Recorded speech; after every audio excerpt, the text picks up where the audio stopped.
And now, from beyond our dimension, this is the JeffMara podcast. Here's Jeff. My guest is Diane, who saw beings and received downloads during her near-death experience, and today we're going to talk about it. Diane, thank you so much for joining us today, and welcome. Thank you. Well, if you don't mind, can we just start on the day that your NDE happened and go from there? The day that it started was I was in a really difficult situation in my life. I had a lot of things going on that were not working. I was facing some relationship challenges, financial disaster that was going to happen, and my son's medical care was the point of my greatest difficulty. He was very ill and having these undiagnosed seizures. I was having a difficult time getting staffing, and I was sleep deprived. I left my house at 2 a.m. to get sleep, and driving, I drove to, we live in a really remote area, but I drove to this trailhead thinking that I was going to just sleep, and I just became overwhelmed with the weight of what I was carrying, and knowing that my son was terminal. I just couldn't go on anymore. I decided I'm just going to go to sleep permanently. I had a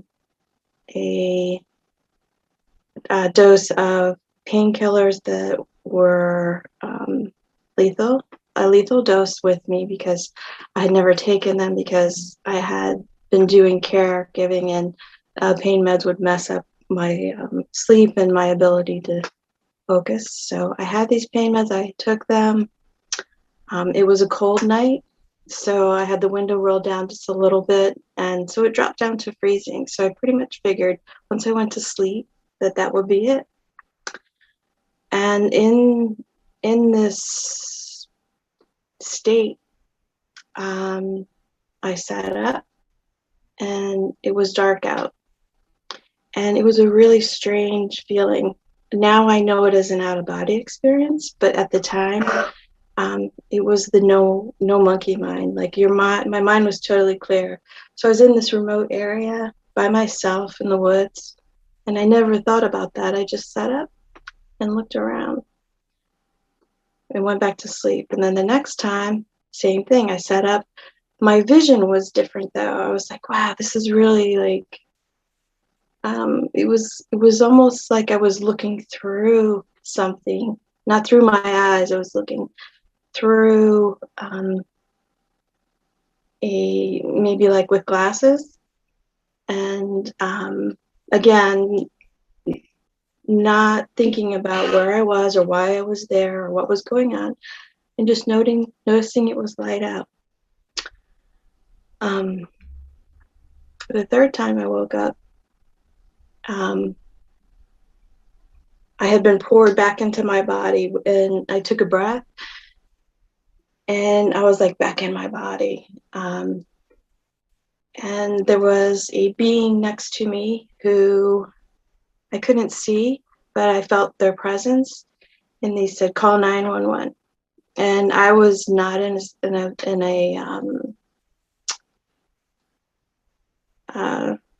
a state where I could do or think that way. I was really confused, but this very assertive voice saying this, I got in the front seat of my car. I turned the car on. It was 4:14. I remember that, in the morning. And so I called 911, and I could barely talk. And I knew I had aspirated because I could hear the fluid in my lungs. So I knew that was pretty serious. So they came and got me. And when I was at the hospital, I kept coming in and out of my body. So the nurse was examining me, and she like took my head and put her hand, and I was standing a little farther back from my body, and I could think clearly, and see my body, and was thinking, she doesn't know, she can't hear you because of the drugs, because the drugs are still affecting me. But I was clearly standing beside my body, witnessing all this, but I would be in the body and out of the body. And that happened for a while, the whole first day. And then I started to remember my NDE part. And so I was admitted to the hospital. And I remember being in the void, in the blackness, and it was total peace. I had no fear, totally, it was very clear,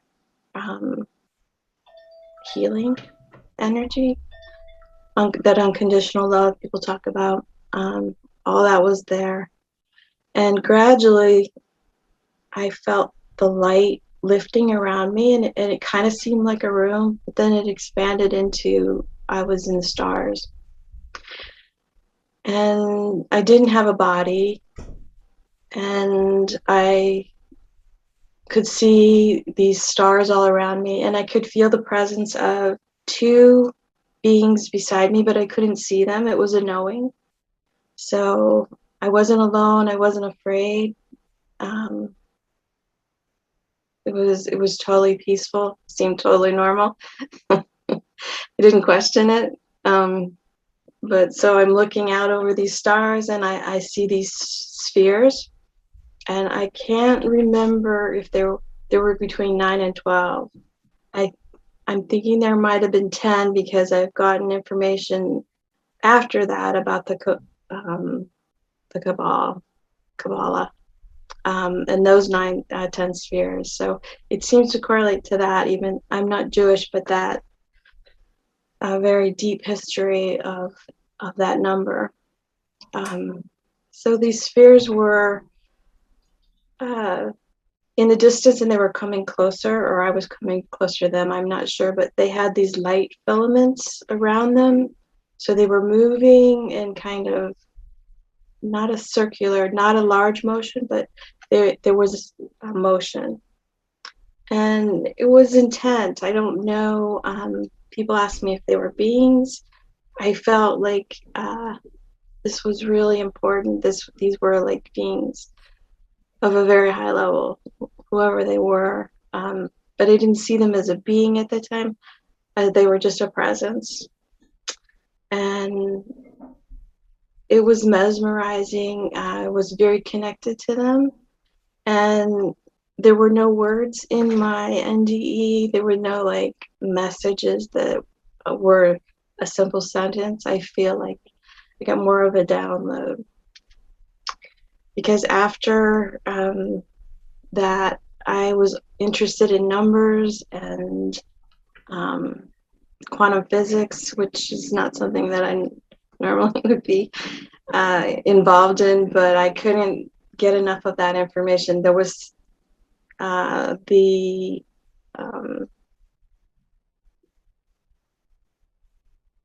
numbers were like, they were symbolic of a whole language and depth.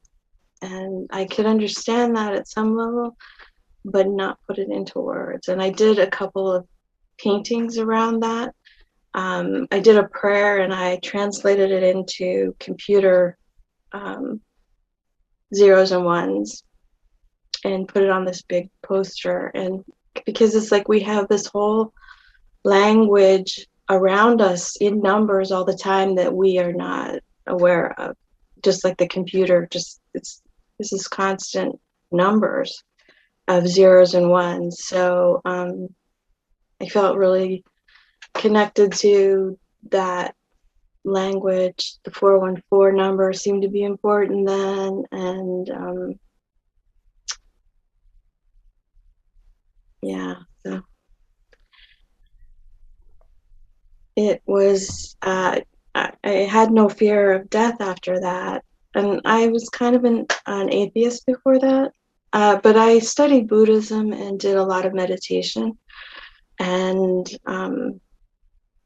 so I'm not really, I know everyone's is different and it speaks their own language, and that was my language, obviously.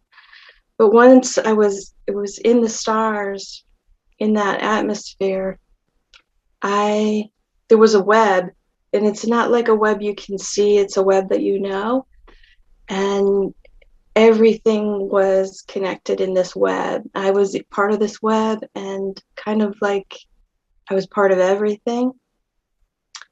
And it was just so expansive, and it was just, it was mind blowing. It was just like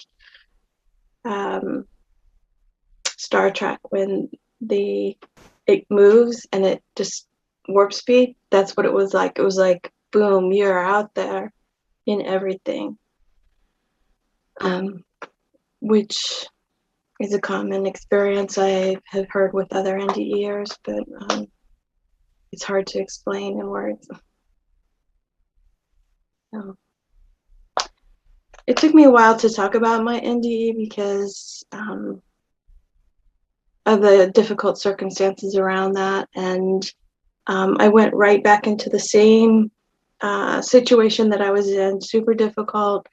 My son's health continued to decline, but we found a doctor who was able to help him with the seizures that he was having, and it improved his life a lot. I mean, the quality of his life improved, but we knew he was terminal. He did go into hospice, and I felt so grateful to be here, to be able to support him and help him through his transition, which was, when he became ready. We were in hospice about 8 months, and it was really a hard time, but I knew he was going to be okay. So the night that he passed away, I had a ringtone on my phone for a meditation that was at 3:00 in the morning, because sometimes he would be up at 3:00 in the morning.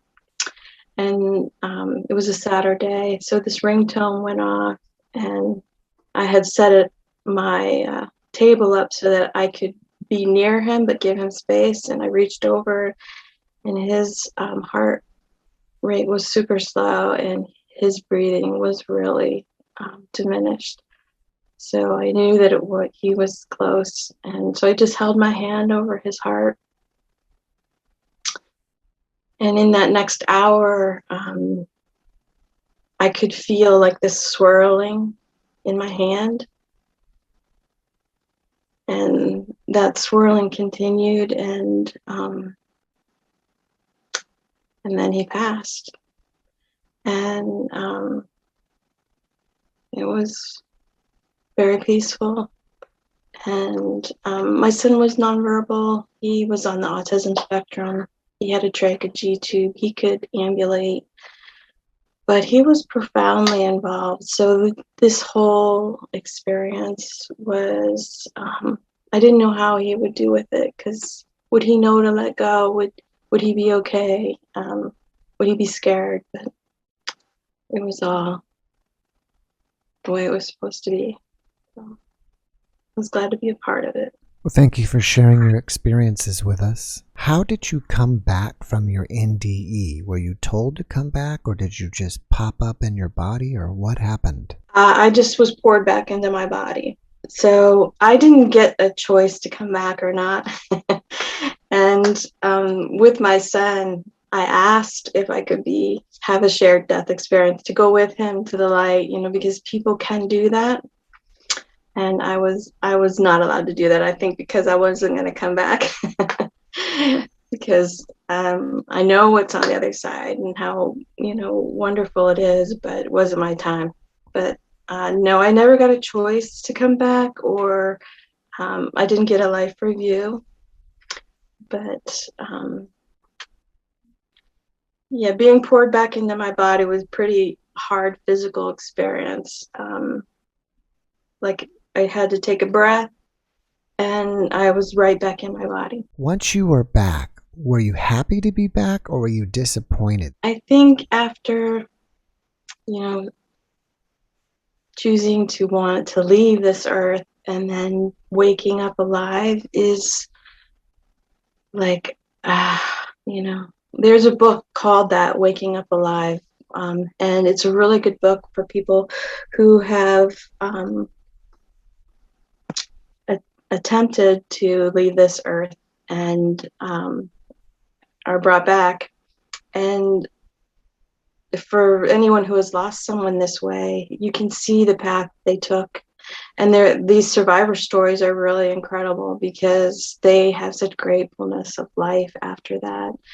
And they get their life back together. I mean, there is hope after that. I mean, when you're in that, you feel like, oh, my life is at the lowest, and now I'm going to have to deal with people knowing that, I did this. But there's a lot of support out there. And the one thing I learned in my therapy after that is they kept saying the same thing. The message to me was, something's got to change. You have to change your life. And I did. And I don't recommend drastic changes at first, but I left my relationship. I got a divorce. We sold our businesses. So, I mean, a lot of things changed, and they needed to, because I would have been in that same situation and not living my life purpose. When you encountered the first being who told you to call 911, do you think that was a guardian angel? Yes, it was a very strong presence, and I feel like they've always been with me. And then this experience has changed my relationship to my higher purpose and self. And I know they're there now, and I acknowledge them, and I have a practice and ritual around connecting with them daily, because I feel that, we have free will. That's the whole thing of this earth, but we can have free will in our ego, or we can have free will in our higher purpose and connecting to our source, life, and how we make those choices in our life, unfolds our life so differently. So now I'm very connected to that, and I pay attention. And there are all kinds of signs around that I was missing before, that I had support and help and love in my life. And now I see those, and I try to help other people see them, because it's easy to lose hope and have despair when you don't feel connected to the people around you or the world. But mine was a pretty drastic lesson, which I don't think you need to go through what I did. But that definitely was a guardian angel. And it's kind of amazing when you think about, hearing a voice like that to say, call, saving your life, you can do this, basically, is what I was feeling. You can do this, call and get the help, because if I didn't call at that time, I didn't have very much more time left. I could have chose to go back to sleep, and that would have been it. What about the other 9 or 10 beings? Do you think that they were possibly members of your soul group or teachers? They definitely were familiar. Like, I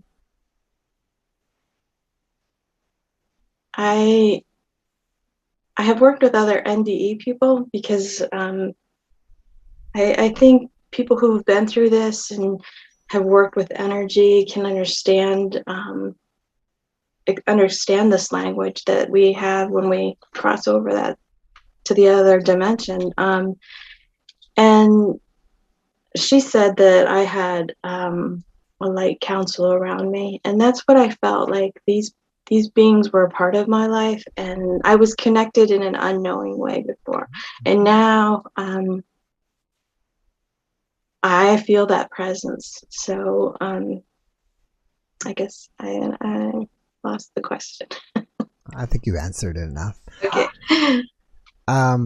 Do you feel like during your NDE it was more real than being here on Earth? Somebody was asking about an NDE once, and I think the best way to describe it is I felt more whole and more of who I am as a being there than I do here. Like, I feel like this is kind of a fractured experience where things are not always connected and you can't see, like the veil issue. But there, you are whole, you have all knowing, you are. I think that peace that we're all wanting to have here is there. So that home feeling, I remember when I was really distressed before, I would say, things to myself like, I just want to go home. And not in a religious way, but like, I don't feel like this is my home, my world. The other thing that I realized after talking and learning about NDEs is I might have had one when I was really young. When I was 18 months old, I fell down a flight of stairs. And I think, I had a really big family, but I was never connected to my family. I was like the odd one out. And there was a family friend who'd always say, you're not like the rest of them. I mean, like, yeah, I know. I didn't have like conflict with them. I was like the peacekeeper there, but I always felt like an observer. And I think that's part of having an NDE. When you're a child, you can not connect with your parents or your family because you connect to your other home. So I feel like maybe that was part of my my deal here was that, and with my son being born, I was not that my family took a step back. It was a lot for them, so they weren't really a part of that part of my life. So I feel like this was all in preparation for getting me to where I needed to be able to do what I needed to do for my son, and eventually breaking me a part of my life and opening up a whole nother part of my life. Some people may say that math is the language of the universe. Have you explored working with numbers with any more depth? Well, they are symbols. And I feel the super deep language underneath them. Like I said, the prayer that I did, it's like I don't understand it yet, and I'm delving into a lot of different things at this time, but there are other people who do number readings, and like, what does a 7 mean? And they would go into this depth about what a 7 means, and what does a 6 mean? And you are a 4, and this 4 means this, and it's 4 is stability, and the 222 and the 33, all those have such great depth, but they're not like a direct language. It's something deeper that is beyond like a conversation. It's like a knowing about these numbers, because the symbol is, they're a symbol, so there's greater depth into a symbol. Can you elaborate more on how the Kabbalah correlates with your experience? So I am not Jewish, but I don't think you have to be Jewish to be involved with the Kabbalah. It's a more mystical school, so I don't think you can dabble in it. Having a teacher, an experienced teacher to walk you through that is important. I've read a lot about the Kabbalah and the significance of it, and I had a past life regression, and because I wanted to understand this message that I felt like I missed in my NDE, and that's where she saw the Kabbalah as these spheres, these 10 spheres, and um, an umbrella, and in the umbrella, all the spheres were leaving, and then one was captured in the umbrella, and that's why I didn't pass over. But I don't know which sphere that was or what step of the Kabbalah it is, but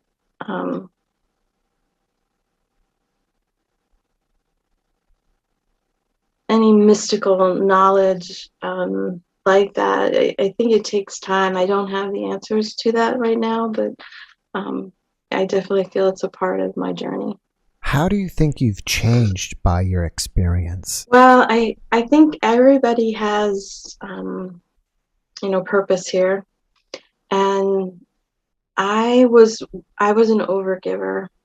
So my purpose and shift was to love myself, to learn to love myself, to not be a doormat.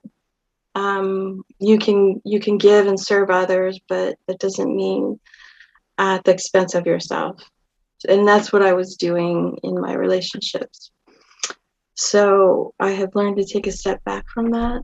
I think others, like in my therapy sessions, I was like, all these people are so nice. And so there should be a room for all the people they are in relationships with because that they need the therapy too. But so there are people who are takers, and they need to learn to give more unconditionally.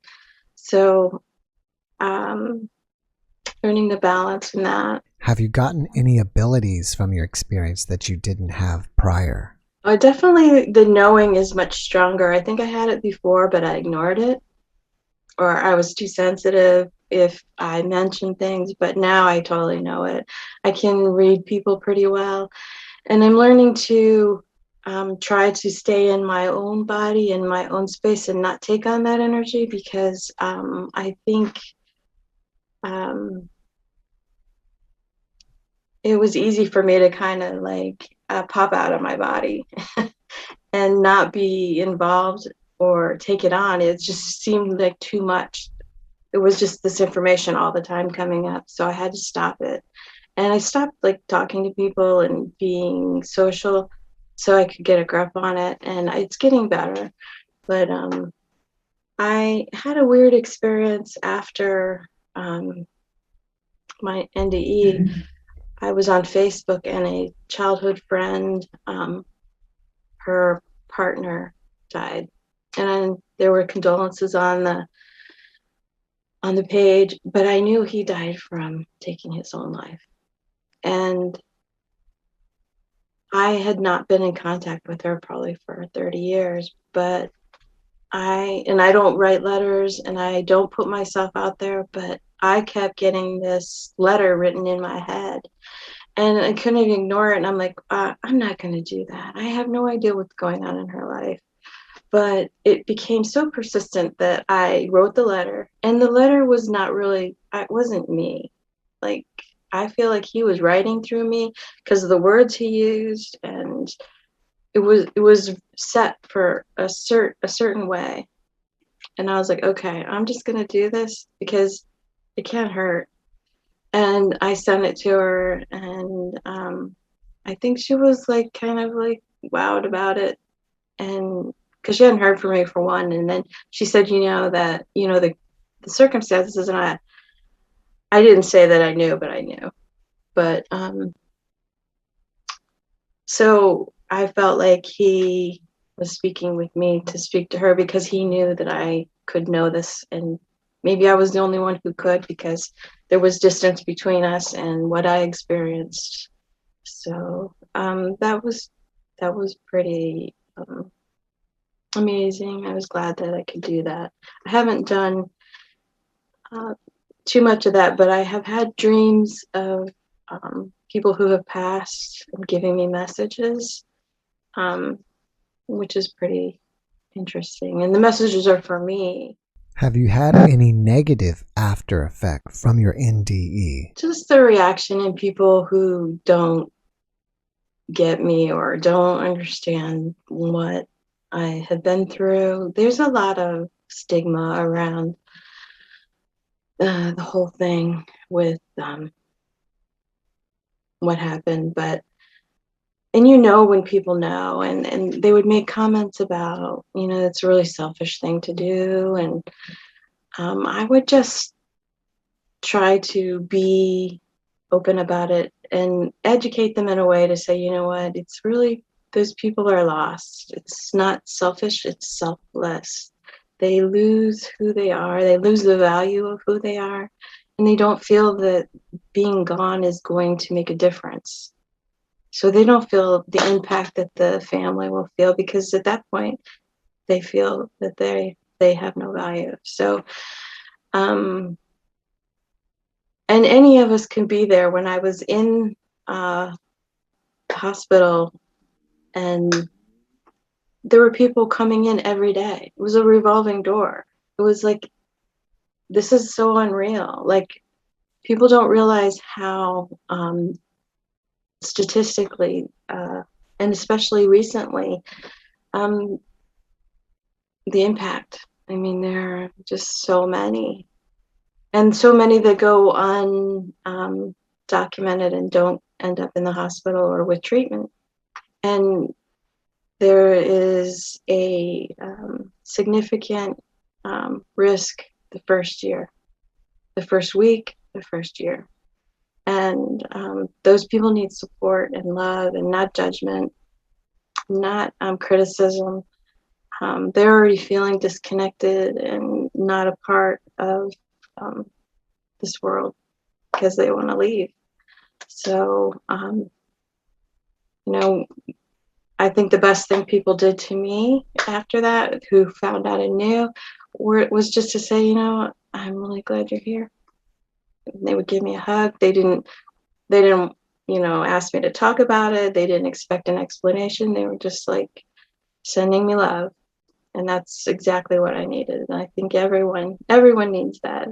Were you an artist before, or did you become one after your NDE? And while you're talking about that, how has it affected your art? Yeah, I was an artist. I went to school. I have BFA in art, and I always kept it alive no matter what I did. And that was my lifeline, and it really helped me with my recovery, being connected to it and being able to do work. And it did change it a lot. I'm kind of in a transition now again, because now I have more time to do it and where I go with it.